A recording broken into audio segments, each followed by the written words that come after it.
बिस्मिल्लाहिर्रहमानिर्रहीम रब्बि ज़िदनी इल्मा। अस्सलामु अलैकुम वरहमतुल्लाहि वबरकातुहू। सबसे पहले मैं अल्लाह ताला का शुक्र अदा करता हूँ और अल्लाह ताला से दुआ करता हूँ कि आप सब खैर करिए से। आज की जो लेक्चर वीडियो रिलेटेड है कि हम किस तरह आपके पास कंडक्टेंस, स्पेसिफिक कंडक्टेंस को किस तरह कैलकुलेट किया जाता है। अगर आपको सेल कांस्टेंट कंडक्टेंस की वैल्यूज गिवन हो तो किस तरह आप मोलर कंडक्टिविटी या इक्विवेलेंट कंडक्टिविटी फाइंड कर सकते हैं। इसके अलावा हम जो है वो इक्विलिब्रियम कांस्टेंट को रिडक्शन सेल पोटेंशियल के साथ भी रिलेट करके हम कुछ न्यूमेरिकल सॉल्व करते हैं, ताकि एग्जाम में अगर आपके पास तरह की कोई क्वेश्चन आते हैं तो आप इसकी सॉल्व कर सकते हैं। मिसाल के तौर पर फर्स्ट न्यूमेरिकल है हमारे पास कंडक्टेंस से रिलेटेड। इसमें क्या इंफॉर्मेशन आपको दी गई है? 0.05 मोलर NaOH सॉल्यूशन है आपके पास, ऑफर्ड जो है वो और resistance of 0.316 ohm in a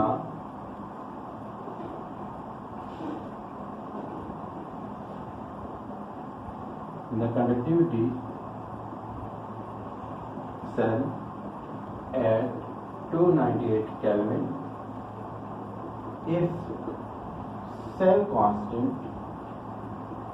is 0.367 centimeter inverse. Find out the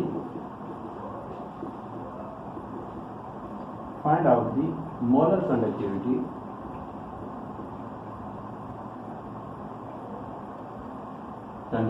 of NaOH solution। ठीक है, ये हमारे पास डेटा गिवन है।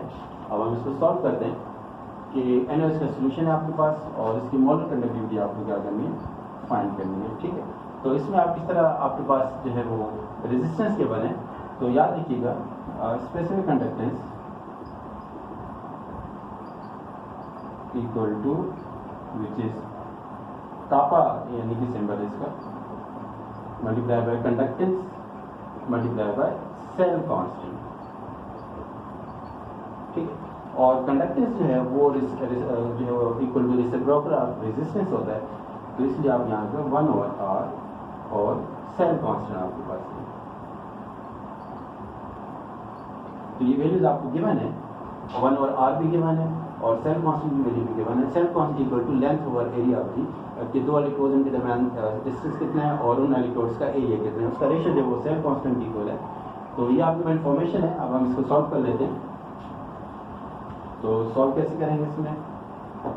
तो स्पेसिफिक कंडक्टेंस जो है वो कापा इक्वल टू 1/r की वैल्यू कितने 0.316 और सेल कांस्टेंट की वैल्यू है आपके पास 0.367 जो है वो सेंटीमीटर इनवर्स है। ठीक है, तो यहाँ से आपके पास क्या बन रहा है, तो ये जो है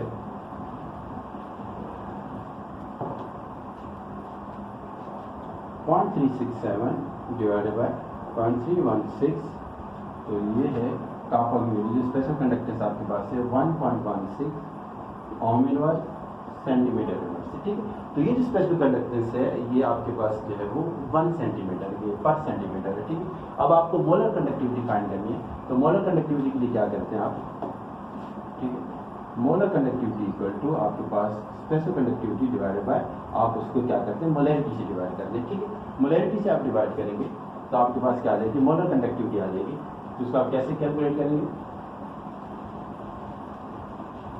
तो ये है मोलर कंडक्टिविटी इक्वल टू आपके पास जो वैल्यू आई है 1.16 ohm inverse centimetre inverse, molarity क्या है 0.05 मोल पर लीटर है। ठीक, ये मोल पर लीटर है, तो लीटर की जगह आप डेफिनेटली यहाँ सेंटीमीटर है, दोनों की यूनिट्स एक करेंगे तो आप याद रखिएगा 1 litre equal to 1000 centimetre cube.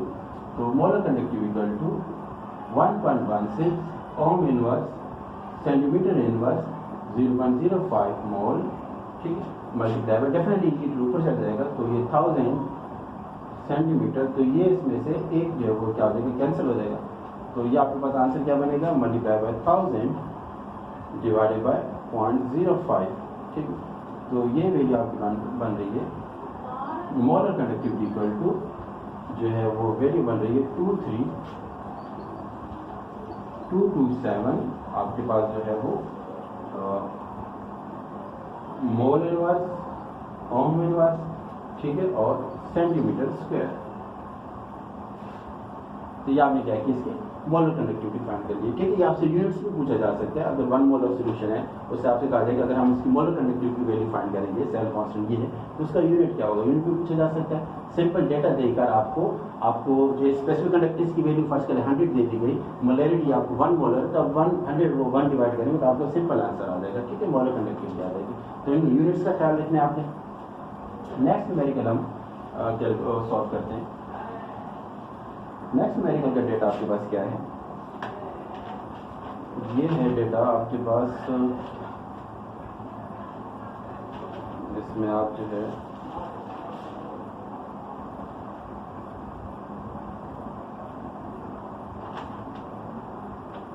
Numerical number,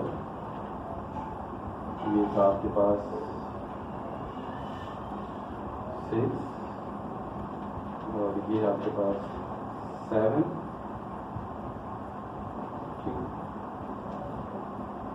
7 है आपके पास 8, ठीक है। नेक्स्ट आपके पास है, इसमें आपके पास जो डेटा था 6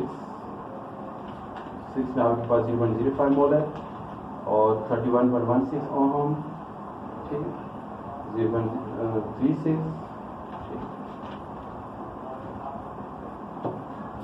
तो ये जो है आपके पास नेक्स्ट न्यूमेरिकल है, ठीक है। नेक्स्ट न्यूमेरिकल आपके पास 12, इसका डेटा क्या किया हमने, और सॉल्व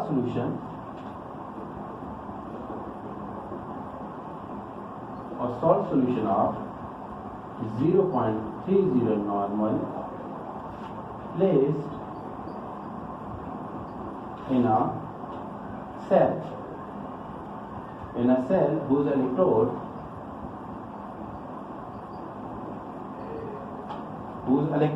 are 1.9 सेंटीमीटर में डिस्टेंस इलेक्ट्रोड्स के दरमियान, ठीक है, अपार्ट, और उसमें प्लेटिनम इलेक्ट्रोड यूज किया जाता है इलेक्ट्रिकल कंडक्टिविटी में, एंड 3.6 स्क्वायर जो वो एरिया है इन एरिया, ठीक है, और ऑफर्स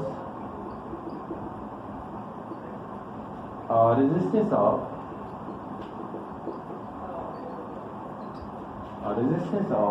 20 ओम, ठीक। Calculate equivalent conductivity, calculate the equivalent conductivity, ठीक है। आप इक्विवेलेंट कंडक्टिविटी आपको क्या करना है, कैलकुलेट करना है इसमें, ठीक है। अब हम इसको कैसे कैलकुलेट करेंगे, सिंपल वही जो मोलर आपने काम किया था, इसमें आपने सॉल्यूशन तो स्पेसिफिक कंडक्टिविटी यानी कि copper is equal to conductance multiply by cell constant,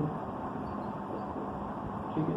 आपके पास रेजिस्टेंस है 1/r, तो स्पेसिफिक कंडक्टिविटी 1/r 1/20, और ये है आपके पास लेंथ ओवर एरिया, तो इसकी जगह लेंथ कितना यानी डिस्टेंस कितना है 1.9 सेंटीमीटर और एरिया कितना है 3.6 सेंटीमीटर स्क्वायर, ठीक है। तो इससे आपके पास स्पेसिफिक कंडक्टिविटी आ जाएगी, ठीक है। उसके बाद आप क्या करेंगे, इसकी इक्विवेलेंट कंडक्टिविटी आप 0.3 नॉर्मल सॉल्यूशन की आप कैलकुलेट करेंगे। तो ये आप कैसे कैलकुलेट करेंगे, ये आंसर आपके पास क्या है 1.9 डिवाइडेड बाय 3.6 डिवाइडेड बाय 20, ठीक। तो ये आपके पास जो है वैल्यू आ रही, कॉपर की वैल्यू आ रही 0.026, ठीक है। तो ये आपके पास क्या है ओम इनवर्स सेंटीमीटर इनवर्स, ठीक है। अब आपके पास इक्विवेलेंट कंडक्टिविटी आप फाइंड करेंगे, इक्विवेलेंट कंडक्टिविटी जो है वो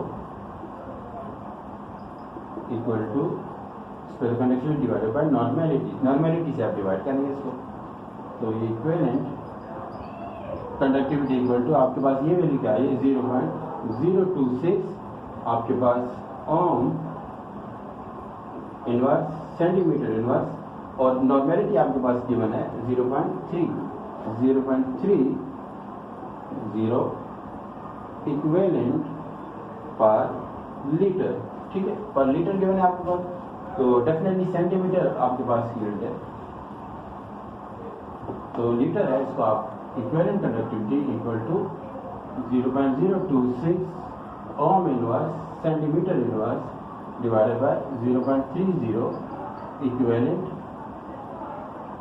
और डिवाइडेड बाय 1000 सेंटीमीटर क्यूब, ठीक है। तो ये क्या हो जाएंगे इससे, तो ये आपके आंसर क्या आएगा, तो equivalent conductivity equal to 0.026 ohm inverse, और आपके पास ये है सेंटीमीटर स्क्वायर, और जो है वो डिवाइडेड बाय इक्विवेलेंट, ठीक, और ये आपके पास 1000 हो गया यहाँ पे, और यहाँ पे आपके पास क्या है 0.30, तो यहाँ से क्या आएगा, multiply by 1000 divided by 0.3, 87.96 equivalent inverse ohm inverse है सेंटीमीटर स्क्वायर, ठीक है। अब 1000 सेंटीमीटर है, इस तरह मोस्टली आपसे एमसीक्यू में पूछा जाता है कि मोलर कंडक्टिविटी है, इक्विवेलेंट कंडक्टिविटी है, वो डाइल्यूशन के साथ इंक्रीज होती है, और क्योंकि मोलैरिटी और मोल्स के वो इन्वर्सली प्रोपोर्शनल, इसलिए कंसंट्रेटेड सॉल्यूशंस की जो मोलर कंडक्टिविटी या इक्विवेलेंट कंडक्टिविटी क्या होती है, वो कम होती है कंसंट्रेशन बढ़ाने के साथ, ठीक है। तो ये एमसीक्यू में मोस्टली पूछा जाता है आपसे, तो इसमें आप जो है वो ये इस तरह का आपके पास एक न्यूमेरिकल है। नेक्स्ट न्यूमेरिकल हम सॉल्व करते हैं, आपके पास इंफॉर्मेशन है, क्या डेटा आपको गिवन है, नेक्स्ट न्यूमेरिकल का डेटा आपके पास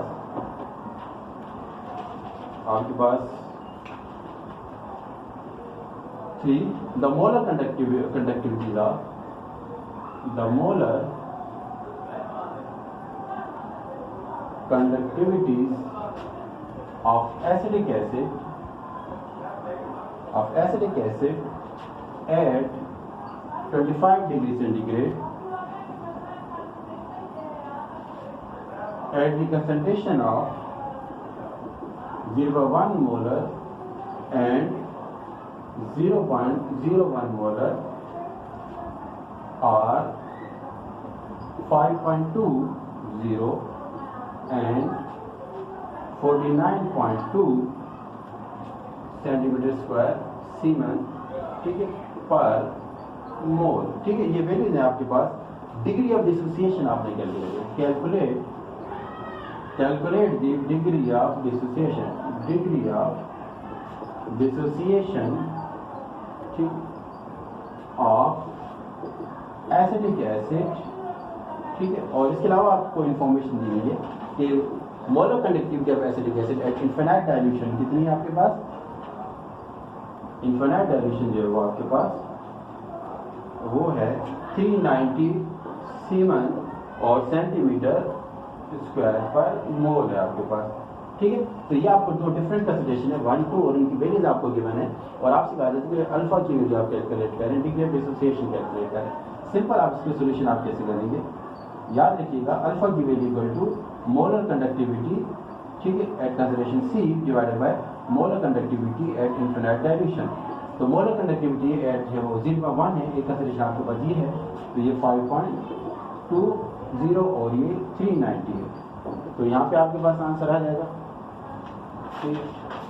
इसमें आप कैसे कैलकुलेट करें, 5.2 डिवाइडेड बाय 390, तो ये आ रहा है। अब इसको परसेंट में कैलकुलेट करेंगे तो ये 1.3% बन जाता है, ठीक है। अगर आप इसको परसेंट में कैलकुलेट करेंगे तो 1.3% है। नेक्स्ट जो है आपके पास जो है उसमें आप कैसे कैलकुलेट करेंगे, इसमें भी ये डेटा आपने अल्फा की वैल्यू, और इसमें सेकंड है 49.2 डिवाइडेड बाय 390, और इसमें आपके पास क्या आंसर आएगा 49.2 डिवाइडेड बाय 390, और इसको भी परसेंट में कैलकुलेट करें तो 12.6% है इसमें डिसोसिएशन है, ठीक है। यानी जिसमें मोलर कंडक्टिविटी जो है वो क्या हो रही है, डाइल्यूट सॉल्यूशन में आपने देखा कि डाइल्यूट सॉल्यूशन में मोलर कंडक्टिविटी की जो उसकी वैल्यू थी मोलर कंडक्टिविटी वैल्यू ज़्यादा थी तो उसकी डिसोसिएशन क्या है 12.6%, यानी आयन ज़्यादा है। आयन ज़्यादा होंगे तो कंसंट्रेशन मोलर कंडक्टिविटी की वैल्यूज भी क्या होगी, वो ज़्यादा होगी। अल्फा की वैल्यू इंक्रीज होगी, मोलर कंडक्टिविटी की वैल्यू भी क्या होगी, इंक्रीज होगी। नेक्स्ट न्यूमेरिकल है हमारे पास जो आप सॉल्व करने जा रहे हैं। इसका डेटा क्या आपके पास, न्यूमेरिकल नंबर ये था आपके पास 8, 13 और ये 14, ठीक है।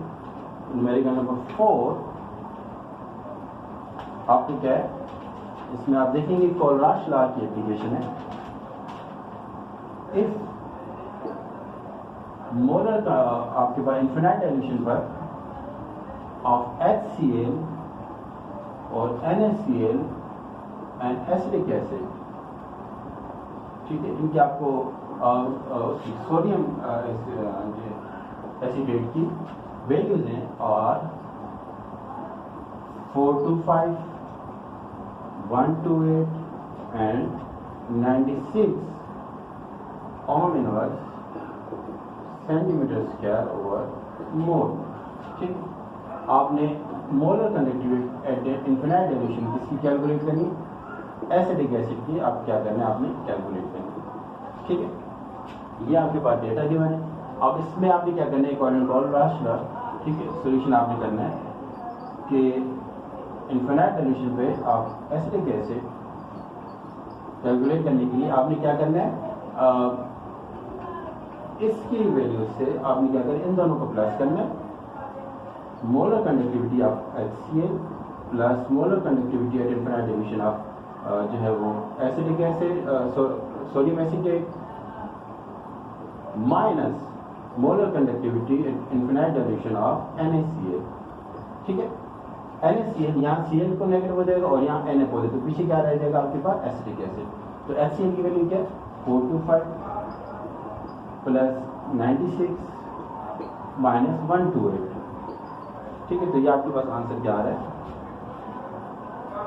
425 प्लस 96 माइनस 128, ठीक है। तो 393 आपके पास वैल्यू है, 0 एसिडिक एसिड, हम पीछे भी इसको यूज़ कर लिया, हमने यूज़ कर चुके, तो ये आपके पास आंसर आ रहा है 393 ओम इनवर्स सेंटीमीटर स्क्वायर पर मोल, ठीक है। एट इन्फिनाइट डाइल्यूशन आपने क्या किया, एसिडिक एसिड की जो मोलर कंडक्टिविटी को आपने कैलकुलेट किया, ठीक है। इस तरह से आपके पास डेटा आ सकता है, सिंपल डेटा आएगा। आप क्या करेंगे इनमें, क्योंकि ये जो आयन है ये H पॉजिटिव आयन और ये negative ion acidic acid form करेंगे, ठीक है। और इसकी कंडक्टिविटी को माइनस करने के लिए आपने ये Cl माइनस किया और इसकी कंडक्टिविटी को माइनस करने के लिए आपने ये Na पॉजिटिव को क्या किया, सब्ट्रैक्ट किया। तो पीछे जो आपके पास इन्फिनाइट डाइल्यूशन, क्योंकि जो वीक इलेक्ट्रोलाइट्स होते हैं उनकी आप इन्फिनाइट डाइल्यूशन पे आप क्या करते हैं, जो मोलर कंडक्टिविटी आप फाइंड नहीं करते, क्योंकि जो रिलेशनशिप है वो हमें जो है वो आपके पास क्या होता है कि जो कर्व्स मिलते हैं वो वाई इंटरसेप्ट को क्या करते हैं, टच नहीं करते। वो आप एसिडिक एसिड के बारे में आप जो है वो ऑलरेडी इलेक्ट्रिकल कंडक्टेंस जो है वो उसके बारे में एक्सपेरिमेंट में आप पढ़ चुके हैं। तो कोलराश लॉ को अप्लाई करते हैं यहाँ पर, जो वीक इलेक्ट्रोलाइट्स की जो है वो मोलर कंडक्टिविटी इन्फिनाइट डाइल्यूशन को यूज करने के लिए हम कोलराश लॉ को अप्लाई करते हैं। एक नेक्स्ट न्यूमेरिकल है जिसमें जो है वो हम सॉल्व करने जा रहे हैं, उसको उसमें आपके डेटा गिवन है, एक रिएक्शन है, तो ये रिएक्शन है Fe2 प्लस सीरियम 4 प्लस और इसमें जो है वो 3 प्लस और सीरियम 3 प्लस फॉर्मेशन, ठीक है। सीरियम जो है 4 प्लस वो रिड्यूस हो रहा है, आयरन को ऑक्सीडाइज कर रहा है। इसके अलावा रिडक्शन पोटेंशियल जो स्टैंडर्ड जो आपके पास सीरियम का है 4 प्लस बाय 3 प्लस जो है वो क्या है वैल्यू आपके पास 1.44 वोल्ट। इसी तरह आपके पास आयरन की रिडक्शन है 3 प्लस ओवर Fe2 प्लस जो है वैल्यू है वो क्या है 0.68 वोल्ट है, ठीक है। ये वैल्यूज हैं और आपको कहा गया है कि इसकी Kc की वैल्यू कैलकुलेट करें, ठीक है। इसके लिए आपने क्या कैलकुलेट करना है, इसकी जो है वो Kc की वैल्यू आपको क्या करना है, कैलकुलेट करना है।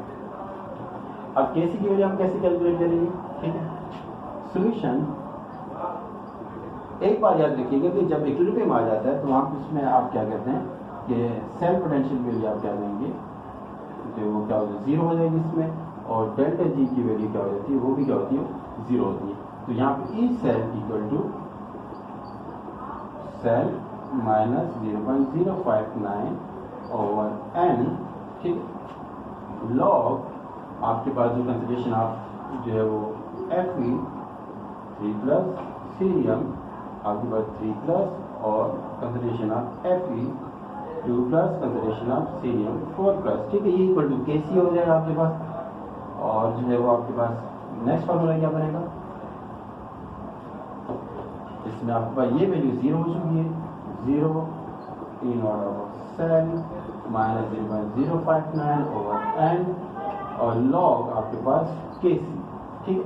अब आप इसे कैलकुलेट करेंगे, ये वैल्यू आपके पास कहाँ से आएगी, डेफिनेटली ये तो आपके पास स्टैंडर्ड रिडक्शन पोटेंशियल वैल्यूज आपको गिवन है। तो आप इसको कैसे कैलकुलेट करेंगे, log K C equal to ये साइड में आगे प्लस हो जाएगा, माइनस से प्लस आ जाएगा, तो ई नॉट जो है वो आपके पास क्या आ जाएगा 0.059 over n log K C equal to E not cell, ठीक है। तो इसमें आप क्या करेंगे कि ई नॉट सेल जो है डेफिनेटली यहाँ पे रिडक्शन पोटेंशियल जो है सीरियम का ज़्यादा है, तो वो एज कैथोड एक्ट करेगा और आयरन वो एज एनोड एक्ट करेगा, तो दोनों के रिडक्शन पोटेंशियल का जो डिफरेंस होगा वो ई नॉट सेल की इक्वल होगा, ठीक है। तो यहाँ पे आपके पास क्या होगा, log K C equal to 0.059, क्योंकि इलेक्ट्रॉन ट्रांसफर कितने होंगे आपके पास, अगर आप देखिए 1 to 1 मोल रेशियो और इलेक्ट्रॉन ट्रांसफर 1 हो रहा है, तो यहाँ पे 1 है और multiply by E not cell क्या होगा, इसका रिडक्शन पोटेंशियल 1.44 माइनस इसका रिडक्शन पोटेंशियल, ये क्या 0.68 जो है वो आप इसका डिफरेंस फाइंड करेंगे, तो आपके पास डिफरेंस आ जाएगा। तो आप क्या करेंगे 1.44 माइनस 0.68 जो है वो ये सेल पोटेंशियल है, 0.76 आ जाएगा आपके पास। 0.76 जो है 0.76 को आप मल्टीप्लाई करेंगे, 0.76 जो है log के C equal to 0.059 multiply by 0.76 है, 0.76 मल्टीप्लाई बाय 0.059 है, ठीक है। तो ये वैल्यू आपके पास आ रही है 0.04484, तो ये log के सी।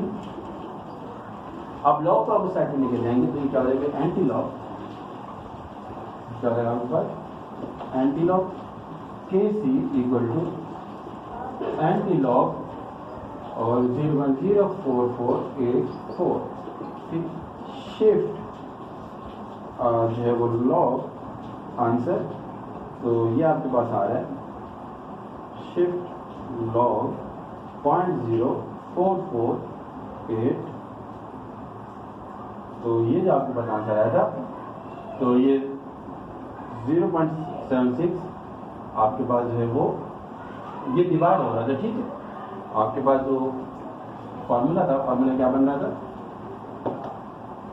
0.059 log के सी इक्वल टू 0.76, तो log के C equal to 0.76 divided by 0.59 आ रहा है, ठीक। तो 0.76 डिवाइडेड बाय 0.059, ठीक, तो ये 12.88। अब आपके पास के सी शिफ्ट लॉग आंसर, तो ये आ रहा था 7.609x/12 है, ठीक है। अब इसकी के सी की वैल्यू ज़्यादा आ रही है, इसका मतलब ये स्पॉन्टेनियस नेचर रिएक्शन है और इसमें जो प्रोडक्ट की फॉर्मेशन ज़्यादा हो रही है, तभी तो इसमें के सी की वैल्यू क्या हो रही है, ज़्यादा आ रही है, ठीक। इसमें पोटेंशियल जो है सेल पोटेंशियल, जो स्टैंडर्ड सेल पोटेंशियल की वैल्यू क्या आती है 0.76 है, ठीक है। तो याद रखिएगा कि जो आप सेल की वैल्यू फाइंड करते हैं, अभी जो मैं आपको फॉर्मूला पाया था, standard of cell equal to reduction potential of 4 plus cerium 3 plus और minus reduction potential of iron 3 plus और Fe 2 प्लस था, ठीक है। तो ये इसका डिफरेंस था, तभी आपके पास स्टैंडर्ड ये एनोड कैथोड एक कर रहे हैं आप, कैथोड और minus reduction potential of anode, ठीक। इसलिए आप जरूर प्रैक्टिस करें।